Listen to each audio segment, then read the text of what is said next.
Người nổi tiếng TV 24 giờ là kênh cung cấp thông tin về các nghệ sĩ, ca sĩ, diễn viên nổi tiếng của Việt Nam và thế giới. Hãy đăng ký kênh của chúng tôi để cập nhật tin tức nhanh nhất trong 24 giờ. Đàm Tùng Vận vào vai một viên chức làng trong BKI-HVA Family, Huang Siki rất giản dị. BKI-HVA Home, với sự tham gia của Đàm Tùng Vận và Bai Dinh Tinh đã ra mắt vào ngày 9 tháng 7. Bộ phim kể về câu chuyện của những người trẻ tuổi trong thời đại mới, những người sử dụng phương thức mới của Internet để thúc đẩy mạnh mẽ cải cách và đổi mới. Cống hiến hết mình để xây dựng những ngôi làng tươi đẹp. Nó phản ánh sự hy sinh và đóng góp của các đảng viên cộng sản cơ sở cho sự nghiệp phục hồi nông thôn. Gần đây, trong một cuộc phỏng vấn độc quyền với phóng viên tờ Beijing News, Đàm Tùng Vận cho biết, vì tôi có nhà là câu chuyện năng lượng tích cực xoay quanh cách dẫn dắt dân làng trở nên giàu có và hồi sinh quê hương xinh đẹp của họ. Điều thu hút tôi là câu chuyện được trình bày theo phong cách hài hước nhẹ nhàng, khiến mọi người cảm thấy thoải mái và thú vị. Rất riêng biệt và thú vị. Tính cách. Làm việc chăm chỉ và nói đến mức mỏi cả miệng là chuẩn mực ở nơi làm việc. Trước khi quá trình quay phim chính thức bắt đầu, đoàn làm phim Vì tôi có nhà đã đến thăm nhiều thị trấn và làng mạc bao gồm thị trấn Đường Kỳ, thành phố Lệ Thủy và huyện Vạn Sơn, và thực hiện các cuộc phỏng vấn sâu với các đảng viên, cán bộ cơ sở và cán bộ làng sinh viên đại học.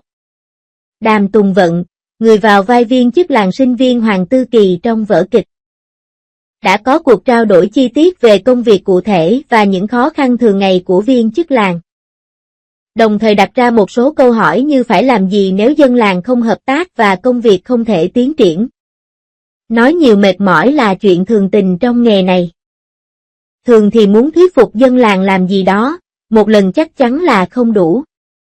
Khó khăn trong công tác của các cán bộ làng cũng là dân làng. Hoàng Tư Kỳ là một sinh viên đại học, một viên chức thôn, cũng là một người dân bình thường.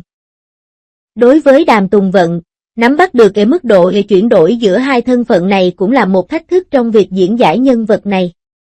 Vì thân phận cán bộ thôn, bà khác với mọi người. Bà luôn mang trên vai gánh nặng. Bà phải xây dựng thôn, dẫn dắt cả thôn cùng tiến bộ, chịu trách nhiệm với quê hương và dân làng. Vì vậy, tôi nghĩ niềm tin vững chắc và tinh thần trách nhiệm là rất quan trọng. Theo quan điểm của Đàm Tùng Vận, tuy Hoàng Tư Kỳ là một viên quan trẻ tuổi trong làng, nhưng tất cả dân làng trong làng đều rất tin tưởng cô. Cô có thể hòa thuận với dân làng, khi gặp vấn đề gì, mọi người đều tìm đến cô để nhờ giúp đỡ. Cô sẽ dùng hành động thực tế của mình để tác động và cống hiến hết mình vì sự phát triển tốt đẹp hơn của quê hương. Cô là người có năng lực và giàu tình cảm. Đàm Tùng Vận nhớ lại rằng cô ấy rất vui mỗi ngày trong quá trình quay BKI-HV Home. Chúng tôi quay phim ở một ngôi làng. Không khí ở đó rất tốt. Và bầu không khí quay phim của toàn bộ đoàn làm phim của chúng tôi cũng rất tốt. Có một nhân vật chính nhỏ trong vở kịch là một chú mèo rừng. Trong một lần quay phim, Đàm Tùng Vận đã bị nó cào. Đó là một vết thương khá sâu. Tôi đã khóc vào lúc đó, ha ha. Trải nghiệm này đã để lại ấn tượng sâu sắc trong tôi. Sau đó, đoàn làm phim đã thay thế chú mèo vì lý do an toàn. Đàm Tùng Vận mỉm cười nói rằng Huang Siki khác với viên chức làng sinh viên mà cô từng tưởng tượng. Tôi nghĩ cô ấy sẽ nghiêm túc và không cười, nhưng Đàm Tùng Vận nói rằng cô hy vọng tác phẩm này có thể tác động đến những người trẻ ngày nay, để nhớ lại nguồn gốc của mình và làm mọi việc theo cách thực tế và kiên trì.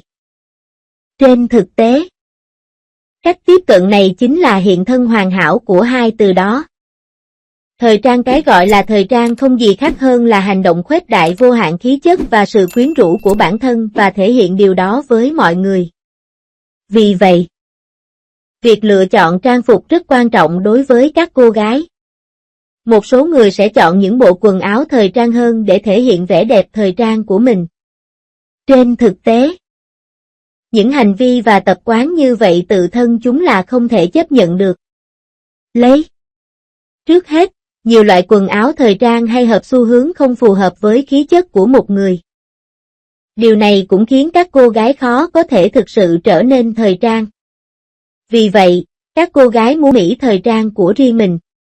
Trước tiên, bạn cần phải hiểu rõ tính khí của mình. Bạn không cần phải mù quáng lựa chọn một số trang phục hợp thời trang. Nhiều trang phục thông thường và bình thường cũng có thể khiến các cô gái trông thời trang. Tiêu biểu nhất trong số đó là quần jean. Trước hết, chúng ta đều biết rằng quần jean là một loại trang phục rất thời trang. Và bản thân quần jean tượng trưng cho tuổi trẻ và sức sống. Cô gái nào mà không muốn trẻ mãi? Chính vì lý do này mà hầu hết các ngôi sao nữ đều ưa chuộng quần short denim.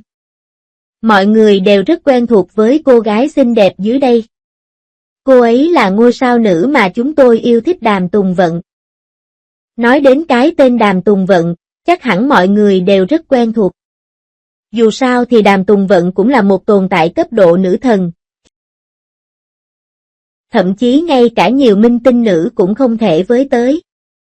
Đặc biệt là Đàm Tùng Vận, trong nhiều năm qua, cô ấy đã liên tục thử nghiệm nhiều phong cách và diện mạo khác nhau.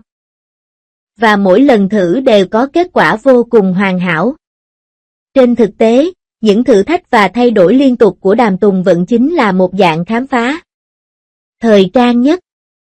Một nỗ lực và hiện thân của sự hoàn hảo, và nhìn Đàm Tùng Vận bên dưới thậm chí còn ấn tượng hơn. Đàm Tùng Vận mặc một chiếc váy denim màu xanh lá cây, rất hiếm. Tuy nhiên, khi được Đàm Tùng Vận mặc, nó lại khiến cô trông khác lạ. Khí chất và sức quyến rũ của thiếu nữ, việc lựa chọn loại váy denim xanh này cũng khiến Đàm Tùng Vận toát lên vẻ đẹp và phong cách của một cô gái trẻ trung. Tôi chỉ có thể nói rằng cách phối đồ của Đàm Tùng Vận đã đánh bại hoàn toàn cô bé Loli này. Khí chất được đẹp, trong sáng và đáng yêu hơn. Tôi chỉ có thể nói rằng cách phối đồ của Đàm Tùng Vận thực sự đã làm mới nhận thức của chúng ta về cô ấy.